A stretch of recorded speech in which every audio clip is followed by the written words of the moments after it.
Hello students, कैसे हैं आप लोग। तो हम लोग अपने मैप सेक्शन को आगे बढ़ाते हुए आज पढ़ते हैं नॉर्थ अफ्रीका के बारे में। पिछले क्लास में हमने या फिर कह लीजिए कि पिछले वीडियो में हमने अफ्रीकन कॉन्टिनेंट के बारे में पढ़ा था और उसके कुछ इंपॉर्टेंट फीचर्स एंड फैक्ट्स के बारे में समझा था। उसके मैप लोकेशंस को समझे थे, उसमें मौजूद जो इम्पोर्टेंट लेक्स हैं, इम्पोर्टेंट आइलैंड्स हैं, इम्पोर्टेंट स्टेट्स हैं, इम्पोर्टेंट रिवर्स हैं, इसके बारे में हमने पूरी जानकारी ली थी। ठीक है, अब उसी सेक्शन को आगे बढ़ाते हुए अब हम लोगों को पढ़ना है नॉर्थ अफ्रीका के बारे में। इसलिए पढ़ना है क्योंकि अफ्रीकन कॉन्टिनेंट एक बहुत बड़ा कॉन्टिनेंट है, उसको एक बार में सब कुछ समझना पॉसिबल नहीं है, तो इसको रीजन्स में डिवाइड करके हमको पढ़ते हैं। ठीक है, तो अफ्रीकन रीजन को डिफरेंट पार्ट्स में डिवाइड किया गया है। उसमें से जो आज हमको पढ़ना है वो पढ़ना है नॉर्थ अफ्रीका के बारे में। नॉर्थ अफ्रीका में डिफरेंट स्टेट्स आते हैं। उन स्टेट्स के बारे में आज जो हम पढ़ेंगे उनमें से एक स्टेट के बारे में कुछ जानकारी हम इकट्ठा करेंगे और वो होगा इजिप्ट। ठीक है, क्योंकि एक बहुत इंपॉर्टेंट स्टेट है इजिप्ट और अक्सर ये न्यूज़ में भी आते रहता है, जो एग्ज़ाम पॉइंट ऑफ व्यू से बहुत इंपॉर्टेंट है। आपको इसकी जानकारी रखना, एक बैकग्राउंड तैयार हो जाता है तो कभी भी आप इसका यूटिलाइजेशन कर सकते हैं। राइट, तो चलिए हम लोग आगे बढ़ते हैं। देखिए, इजिप्ट का ख्याल जैसे ही आता है हमारे दिमाग में तो ये पिक्चर हमारे दिमाग में आता है, पिरामिड का पिक्चर। तो ये दो पिक्चर है जो इजिप्ट को रिप्रेजेंट कर रहा है। ठीक है, ये एक पिरामिड है जिसको हम जोसर पिरामिड बोलते हैं और ये थर्ड डायनेस्टी में बनाया गया था, जबकि ये जो है ये fourth dynasty of period of Giza है। दोनों में आप कुछ खास डिफ्रेंशिएशन डिफरेंट देख सकते हो, अंतर आप पता कर सकते हो। ये एक स्ट्रेट पिरामिड बना हुआ है ऐसे करके, जबकि इसमें स्टेप्स बने हुए हैं। तो इसमें स्टेप्स बने होने के कारण इसको हम स्टेप पिरामिड भी बोलते हैं। Right, step pyramid. तो स्टेप पिरामिड से अगर कोई क्वेश्चन आता है या आपको जानकारी समझना है तो इतना कुछ बातों समझ लो कि स्टेप पिरामिड मतलब जोसा पिरामिड और ये थर्ड डायनेस्टी को बिलोंग कर रहा है। राइट, और जबकि फोर्थ डायनेस्टी और पिरामिड में इस तरह के कुछ स्टेप नुमा आकृति नहीं बने हुए हैं। ओके, अब हम लोग आगे कुछ फैक्ट्स को समझते हैं। पिरामिड का पिक्चर तो आप लोगों को क्लियर हो ही गया। देखो, रीजन्स ऑफ अफ्रीका। तो रीजन्स ऑफ अफ्रीका में African continent is commonly divided into 5 सब रीजन्स। ठीक है, 5 सब रीजन्स में अफ्रीकन कॉन्टिनेंट डिवाइड किया गया है और वो है नॉर्थ और northern Africa, west Africa, central और middle Africa, east Africa and southern Africa. ठीक है, हर देश के बारे में कुछ हम इसी प्रकार से समझते हैं। जैसे भारत के बारे में भी समझना होता है तो हम नॉर्थ इंडिया अलग से पढ़ते हैं, फिर वेस्ट भाग है उसका, साउदर्न भाग है, फिर बीच का भाग है, ईस्टर्न इंडिया है, नॉर्थ ईस्ट इंडिया है। तो इसको समझते हैं, उसी प्रकार से हम अफ्रीका को भी समझेंगे। आज हम लोगों को डिस्कस करना है नॉर्थ और नॉर्दर्न अफ्रीका के बारे में और उसमें भी किसी एक देश के बारे में। तो नॉर्थ अफ्रीका में कौन कौन से देश आते हैं तो उसके नाम यहाँ लिखे हैं। देखिए, Egypt, Libya, Algeria, Morocco, Tunisia और सूडान। ठीक है, एक और चीज़ जो मैं यहाँ मेंशन करना चाहूँगा, वेस्टर्न सहारन वेस्टर्न सहारन रीजन। ठीक है, ये भी नॉर्थ अफ्रीका के पार्ट में इंक्लूड होता है, वेस्टर्न सहारन रीजन। इसको हम मैप में समझ लेंगे। ठीक है ना, मैप है। पहले कुछ फैक्ट्स को समझ लेते हैं, उसके बाद फिर मैप का अध्ययन करेंगे हम लोग। वीडियो को आप देखते चले जाइएगा। ओके, इसके अलावा मतलब कि इन देशों के अलावा इन दोनों के देशों के नाम आप निश्चित तौर पर आप याद रख लीजिएगा, बहुत ही अच्छा हो जाएगा। आप बड़ा सहज तरीके से आप अफ्रीका के देशों के बारे में समझ जाएंगे और मैप हमेशा के लिए दिमाग में हो जाएगा आप लोगों के। ठीक है, एक कंसिस्टेंस बना रहता है, तो कभी भी न्यूज़ में अगर आएगा तो आपको पता रहेगा, अच्छा ये देश यहाँ पर है, ये इसके बारे में ये सारे फैक्ट्स हैं। राइट, तो अब दूसरी बात जो है इससे रिलेटेड कि एक साहिल रीजन है। ठीक है, जिसमें कि डिफरेंट कंट्रीज आते हैं और वो कंट्रीज कौन कौन से हैं, केप वर्डे, छड, माली, मॉरिटानिया, नाइजर, सेनेगल, सूडान। ठीक है, इसको भी हम नॉर्थ अफ्रीकन रीजन में इंक्लूड करते हैं। साहिल जो है एक अरबिक वर्ड है। साहिल क्या है, एक अरबिक वर्ड है। अरबिक वर्ड, और इसका मतलब क्या होता है, इसका मतलब होता है शोर। शोर और कोस्ट मतलब तट, किनारा। राइट, और इसमें जो देश यहाँ हैं ये सारे नाम आपको यहाँ लिखे हुए हैं। उम्मीद करते हैं कि इस वीडियो को देखने समय आपके पास एक एटलस होना चाहिए जिसमें अफ्रीकन कॉन्टिनेंट खुला हो। ठीक है, और उस अफ्रीकन कॉन्टिनेंट में आप ये सारे देश जो मैं यहाँ बोल बोल रहा हूँ उसको आप मिलाते चले और खोजते चले। पहले वाले वीडियो में इन सारे लोकेशंस को मैंने मैप में दिखा दिया था। ठीक है, रिवीजन करने के लिए आप पिछला वीडियो देख सकते हैं। राइट, चलो नेक्स्ट पॉइंट में हम लोग आगे बढ़ते हैं कि North Africa contains several of the world's great ancient civilization. जैसे मैंने पहले ही कहा था, कि नॉर्थ अफ्रीका बहुत इम्पोर्टेंट पार्ट है हमारे विश्व का, और यहाँ के बहुत पौराणिक सिविलाइजेशंस का जन्म होता है यहाँ पर, और इसने बहुत कुछ दिया है हमारे पूरे संसार को। ठीक है, और काफ़ी सारे आइडियाज़ है, इनोवेशंस हैं, टेक्नोलॉजी है जो यहाँ से हमें प्राप्त होता है। और इसमें से भी जो सबसे उत्तम सिविलाइजेशंस देखने को मिलता है वो मिलता है इजिप्ट का सिविलाइजेशन। ठीक है, जो इतिहास में, विश्व इतिहास के भाग में हमको पढ़ना है। ठीक है, आज उसी इजिप्ट के बारे में कुछ जानकारियाँ हम लोग इकट्ठा करेंगे ज्योग्राफिकल पॉइंट ऑफ व्यू से, राइट। और दूसरी बात जो ये फेमस है अपने ड्रॉट प्रोन एरियाज़ के लिए भी, चूँकि मैक्सिमम भाग डेजर्ट है यहाँ का, तो सीधी सी बात है सूखा पड़ेगा। A few countries here have enormous oil and natural gas reserves. यहाँ हम लोग पिछले वीडियो में इस बात को समझे भी थे कि कौन कौन से देश है जहाँ पर इनॉर्मस ऑयल और नेचुरल गैस रिजर्व्स है। अल्जीरिया, नाइजीरिया वाले क्षेत्र वाले जो देश हैं वहाँ पर, राइट, नॉर्थ अफ्रीका में। उसके बाद religious, ethnic, cultural discourse frequently cause instability and strife in this reason.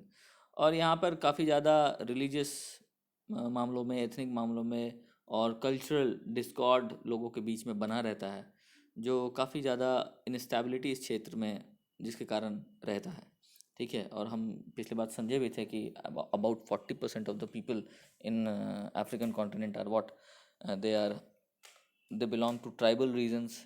ठीक है, और लोग उतने ज़्यादा अनअर्बनाइज नहीं हैं और उतने डेवलप्ड नहीं हैं, तो जिसके कारण ये इनस्टेबिलिटी रहेगा ही। और इसके बाद में ये भी समझे थे कि किस प्रकार 190 मिलियन अप्रॉक्स वहाँ पर मुस्लिम धर्म के लोग हैं, इस्लामिक कल्चर है, और इसके बाद फिर क्रिश्चियन हैं।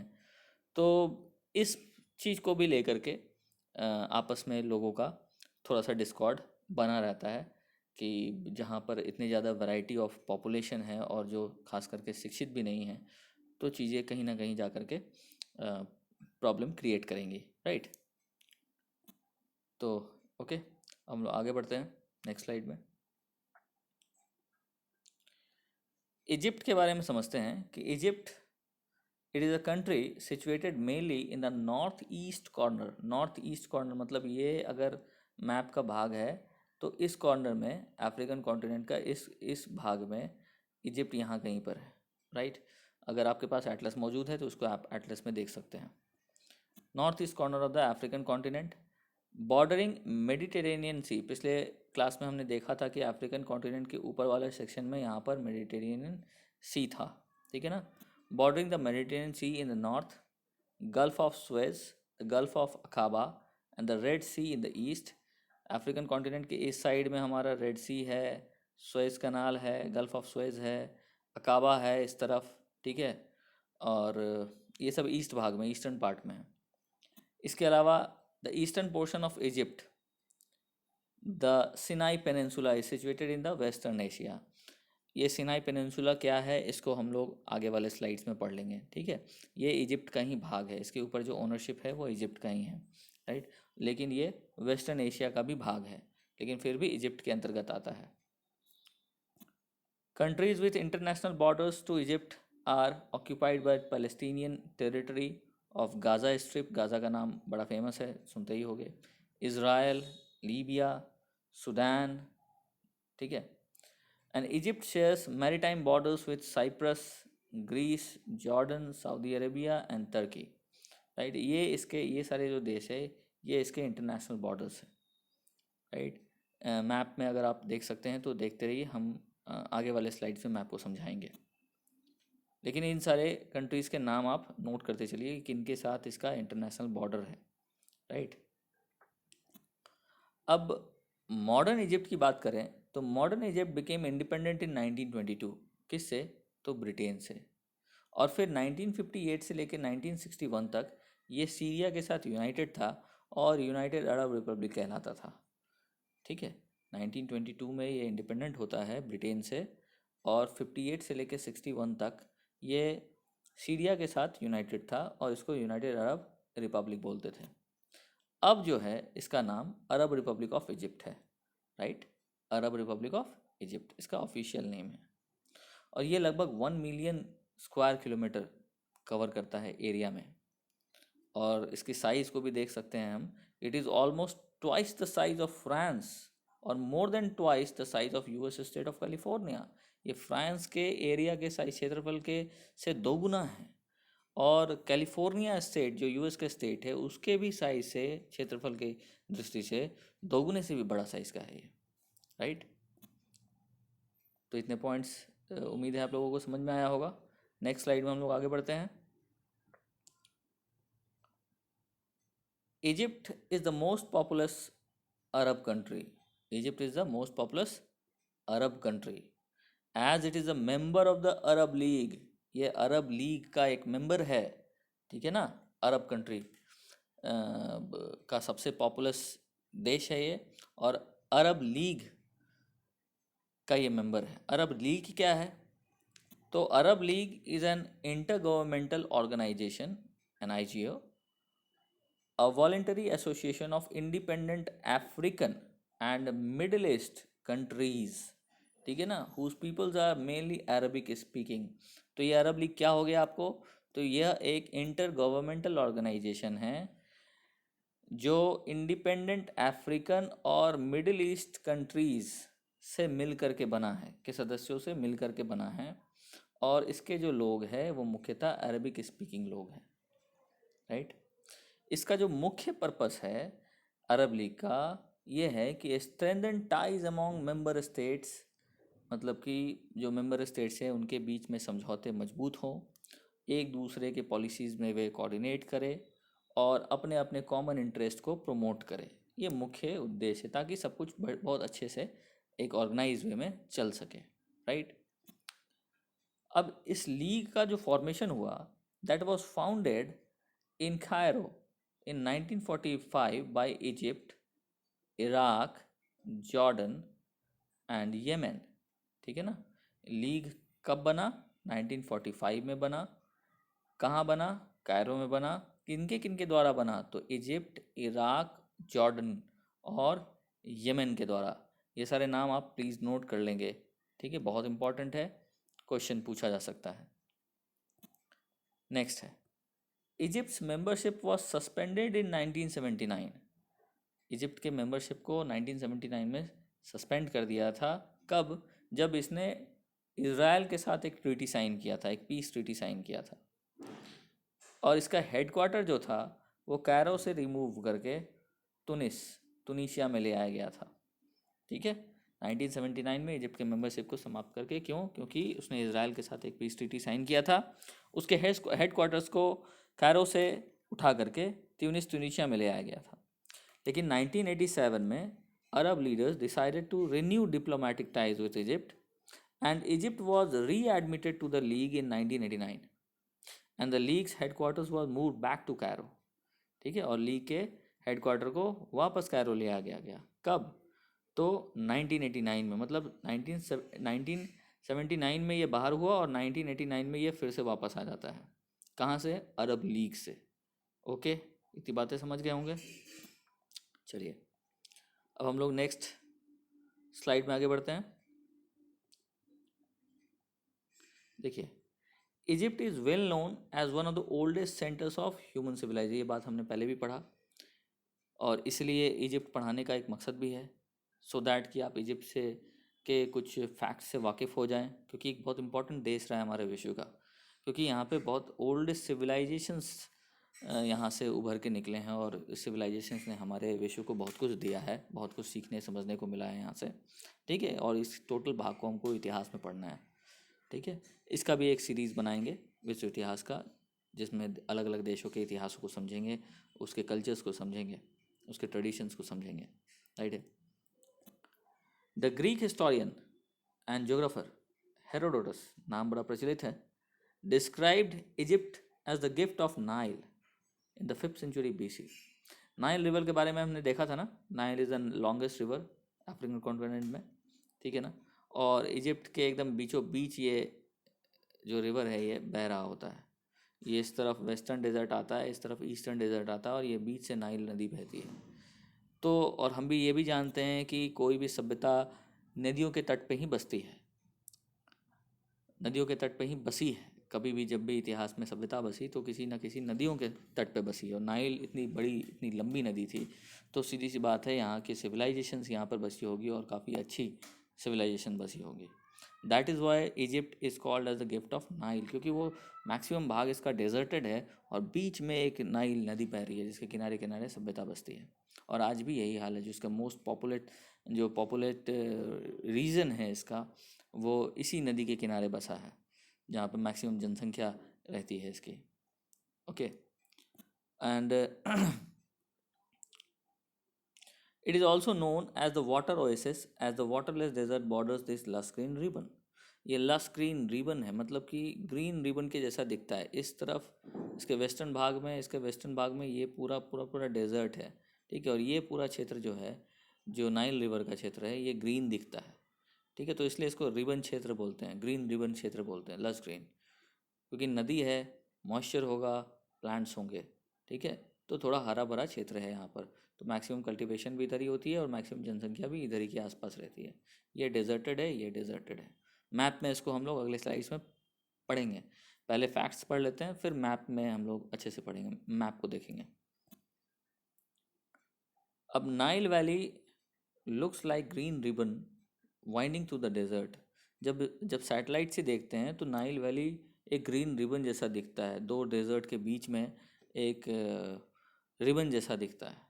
The river's bountiful waters and fertile silt help Egypt to become cultural hub and produce remarkable achievements in technology and cultural expression over a period of almost 3000 years until about 500 BC। ठीक है, चूँकि जब मैंने पहले ही समझाया, चूँकि ये नदी है, काफ़ी लंबी नदी है और नदियों के किनारे सभ्यताएं बसती है, पानी है यहाँ पर, तो सीधी सी बात है मिट्टी बड़ी फर्टाइल होगी और इसके कारण इजिप्ट इसका एक कल्चरल हट बन गया, लोग यहाँ पे बसने लगे, सिविलाइजेशंस का जन्म हुआ यहाँ पर। और इजिप्ट को एक रिमार्केबल अचीवमेंट मिलता है टेक्नोलॉजी से, क्योंकि लोग बसे, टेक्नोलॉजी बढ़ा, ठीक है। एक सांस्कृतिक डेवलपमेंट हुआ है इसका, और लगभग 3000 सालों से इसकी पूरी सभ्यता का विस्तार हुआ 3000 सालों में, राइट। इसके अलावा जो समझना है वो ये कि Egypt owns the Sinai peninsula. मैंने पहले ही बताया था कि इसका जो सिनाई पेनिनसुला का जो ओनरशिप है वो इजिप्ट के पास है। ये वेस्टर्न एशिया का एक भाग है सिनाई पेनिनसुला, राइट है, लेकिन ओनरशिप किसके पास है? इजिप्ट के पास है। And it is the only African state which has foothold in Asia. Egypt is the only African state which has foothold in Asia. बहुत इंपॉर्टेंट पॉइंट है ये, इसको नोट कर लेंगे आप लोग, ठीक है। Egypt owns the Sinai Peninsula and this is the only African state which has foothold in Asia। ये सवाल पूछा जा सकता है आपसे। It occupies a pivotal location being the junction of Asia and Africa।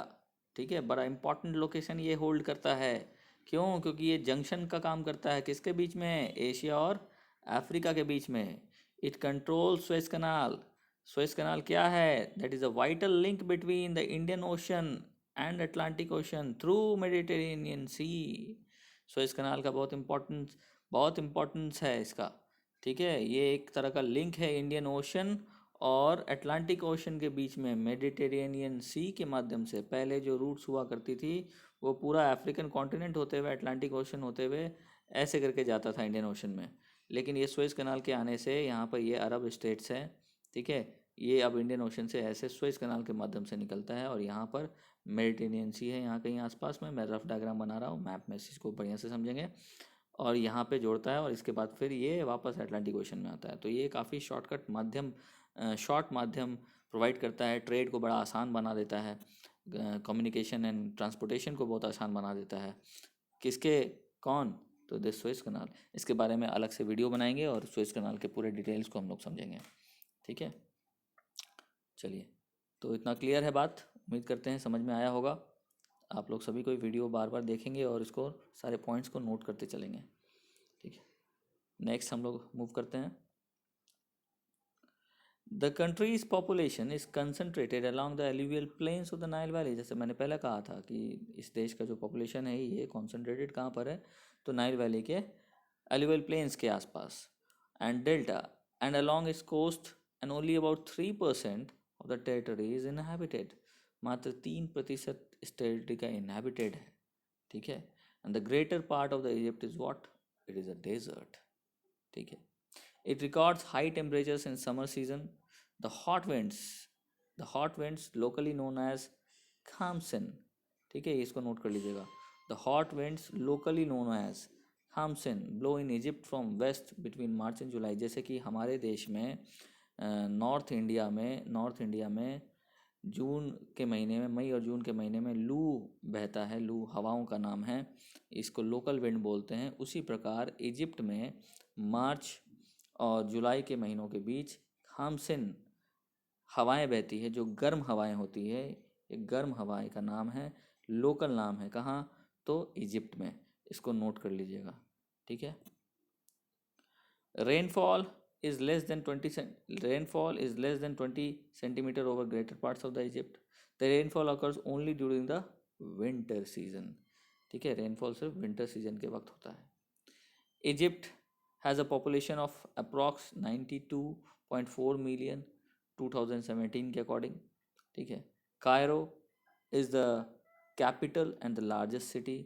Egypt की जो राजधानी है वो कायरो है, और ये लार्जेस्ट सिटी है इजिप्ट का। इसके अलावा spoken language are modern standard Arabic, और जो कोलिक्वल लैंग्वेज है वो हमारा इजिप्शियन अरेबिक डायलेक्ट है। Egypt is a country which is with a predominantly Muslim population. इस बात को हम लोग अफ्रीकन कॉन्टिनेंट के बारे में ही समझे थे, लेकिन इजिप्ट के बारे में खास करके है कि predominantly Muslim population, and about 87% of the Egyptians are Sunni Muslims, ठीक है। 87% of Egyptian are Sunni Muslim. Islam religion controls many aspects of social life and is endorsed by law. Right? तो इन सारे पॉइंट्स को हम लोग समझे, है ना। इसको खामसिन को आप नोट कर लेंगे। उसके बाद कैरो जो उसकी राजधानी है और ये सबसे बड़ी सिटी है, और 3% एरिया ही इसका पॉपुलेटेड है, इनहेबिटेड है, और जबकि बाकी पार्ट डेजर्ट है। इनको समझना ज़रूरी है हमको, ठीक है। इसके अलावा जो इस स्लाइड में समझना था, आपको नोट करना था, वो ये कि 87% इजिप्शियंस और सुन्नी मुस्लिम, और इस्लाम religion controls many aspects of social life, ठीक है, और स्टैंडर्ड अरेबिक लैंग्वेज है इसकी। ओके, चलिए नेक्स्ट बढ़ते हैं हम लोग। अब देखिए, हम लोगों को मैप समझना है। ये इजिप्ट का मैप है, ठीक है। आप इस मैप को ज़रा गौर से देखेंगे, ठीक है। देखो, ये जो है हमारा, this is Mediterranean Sea, right. ये दिस पोर्शन ये कंप्लीट इजिप्ट है हमारा, यहाँ से ये पूरा, ठीक है। इसको नीचे तक यहाँ देख रहे हैं कि ये सूडान शुरू हो रहा है, ठीक है, ये पूरा, ठीक है। अब देखो कि इजिप्ट की राजधानी ये कैरो है, ये गल्फ ऑफ सुएज है हमारा, this is our Red Sea, this is our Gulf of Aqaba. शुरुआत में, इस वीडियो के शुरुआत में इजिप्ट के जो लोकेशन को हमने समझाया था, उसी लोकेशन के हिसाब से ये मैप है। आप मैच कर लीजिएगा कि इसके नॉर्दर्न साइड में क्या है, तो मेडिटेरेनियन सी है। ईस्टर्न साइड में हमको गल्फ ऑफ सुएज मिलता है, ठीक है, गल्फ ऑफ अकाबा मिलता है, और फिर रेड सी मिलता है, ठीक है। इसके कुछ इंटरनेशनल बॉर्डर्स जिसके बारे में हम शुरुआत में पढ़े थे, वो इज़राइल से है, जॉर्डन से है, सऊदी अरेबिया से है, नीचे में सूडान है, इधर लीबिया है, ओके। दिस इज गाजा,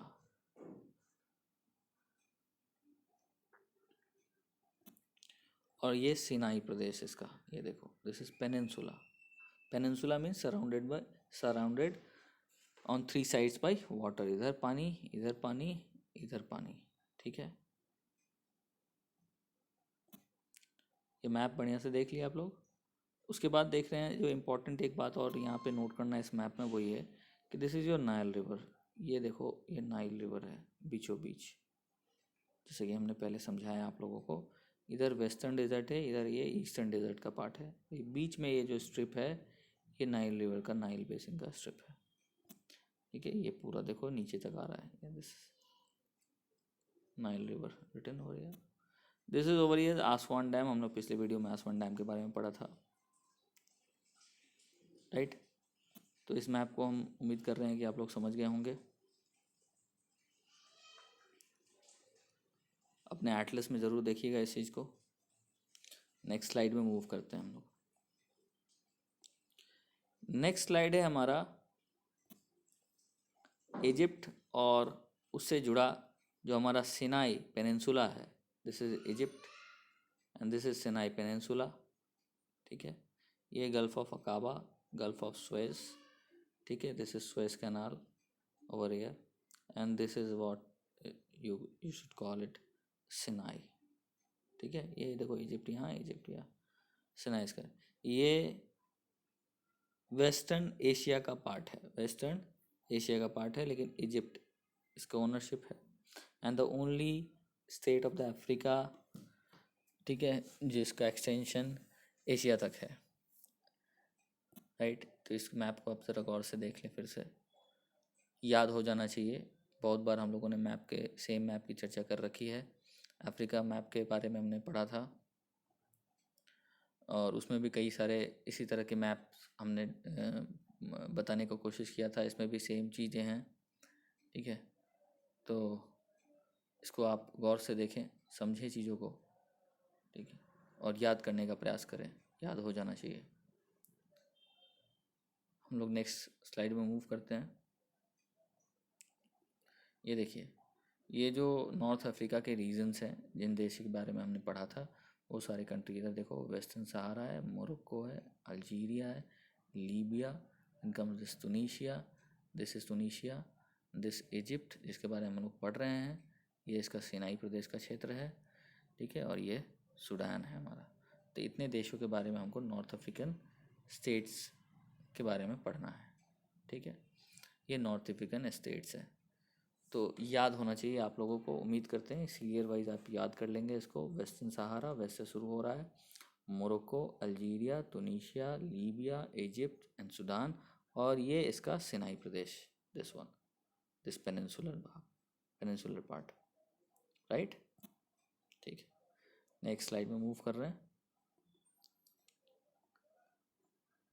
ये सेम मैप है नॉर्थ अफ्रीका को बताता हुआ, ये इस पे लिखा हुआ है चीज़ें, ठीक है। पॉलिटिकल मैप है ये। यहाँ पर ये वेस्टर्न सहारन पार्ट है, this is your Morocco and then comes the Algeria, this is Tunisia, this is Libya, Egypt, this is what is called Sinai. तो ये सारे आपको मैप में ऐसे बताते हुए, तो उम्मीद है आप लोगों को ये सारे मैप्स समझ में आ रहे होंगे। ये याद करना बहुत ज़रूरी है, इस लोकेशंस को याद कर लीजिएगा आप लोग, ठीक है। नॉर्थ अफ्रीका का ये सारा part, this is again Red Sea, this is Persian Gulf, ठीक है। एक बार और नाइल रिवर के यहाँ से मैं दिखा देता हूँ आप लोगों को, नाइल रिवर यहाँ से और दिखा देता हूँ आपको। ये देखो, ये नाइल रिवर है, ठीक है। ये Blue Nile, White Nile and then Blue Nile, कल हमने पिछले वीडियो में इस मैप को हमने पढ़ा था। चलिए, तो नेक्स्ट स्लाइड में हम लोग मूव ऑन करते हैं। ये देखिए, नाइल बेसिन का ये क्षेत्र है, इस मैप के थ्रू नाइल बेसिन के बारे में बताया गया है। ये देखो, ये वेस्टर्न डेजर्ट का पार्ट है, ये ईस्टर्न डेजर्ट का पार्ट है, और ये बीच में ये नाइल रिवर बह रही है। आसवान डैम का लोकेशन यहाँ पर है, ठीक है। ये पूरा नाइल रिवर का क्षेत्र है।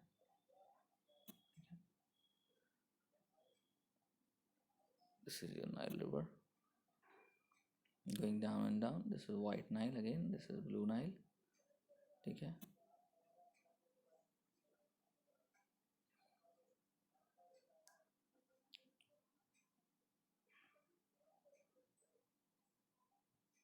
कुछ लेक्स जो हमने ऑलरेडी यहाँ पढ़ रखा था, वो सारे लेक्स हैं यहाँ पर, ठीक है। तो उम्मीद कर रहे हैं कि आप लोगों को चीज़ें बहुत अच्छे तरीके से समझ में आ रही होगी। इसको आप लोग देखेंगे 2 बार 3 बार, और भी बहुत अच्छे तरीके से, बेहतर तरीके से समझ में आ जाएगा, ठीक है। कोई क्वेश्चन होगा आप डेफिनेट मुझसे पूछ सकते हैं। ओके, तो हम लोग अब इस वीडियो को समाप्त करते हैं। उम्मीद है आप लोगों को समझ में आया होगा। ठीक है, कोई अगर प्रश्न हो प्लीज़ आप लोग पूछेंगे, वीडियो का रिव्यू करेंगे कि कैसा लगा। चलिए, thank you very much for listening to the video.